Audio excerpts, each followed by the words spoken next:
মাহে রমাজানের স্পেশাল একটি আমল হচ্ছে সিয়াম পালন করা।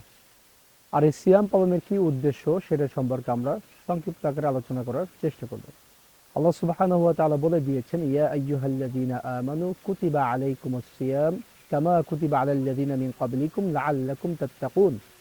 আল্লাহ তাআলা বলছেন, ওহে যারা ঈমান এনেছো, তোমাদের উপরে সিয়ামকে ফরজ করা হয়েছে যেমনি ভাবে তোমাদের পূর্ববর্তীদের উপরে ফরজ করা হয়েছিল, লাআল্লাকুম তাত্তাকুন, যাতে করে তোমরা মুত্তাকী হতে পারো।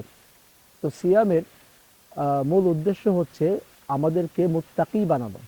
তো মুত্তাকী কাকে বলে? যার মধ্যে আপনার তাকওয়া আছে, তাকে বলে মুত্তাকী। এবার আমরা জানবো যে আপনার তাকওয়াটা কাকে বলে।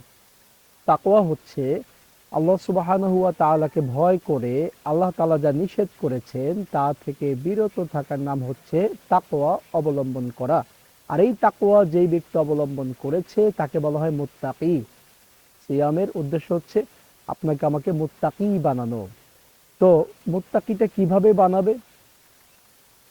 11 মাস যাবত যেই খাবারটা আপনার আমার জন্য হালাল, এমনকি রমাজান মাসের সন্ধ্যা থেকে নিয়ে সুবে সাদিক পর্যন্ত যেই খাবারটা আপনার আমার জন্য হালাল, যেই স্ত্রী হালাল, শুধুমাত্র সাময়িক সময়ের জন্য সুবে সাদিক থেকে শুরু করে সূর্যাস্ত পর্যন্ত সেটাকে হারাম রাখা হয়েছে এই প্রশিক্ষণটা দেওয়ার জন্য, যাতে করে আমরা সাময়িকভাবে আল্লাহ সুবহানাহু ওয়া তাআলা যা হারাম করেছেন দিনের বেলায় রমাজান মাসে সেটাকে বর্জন করতে পারি।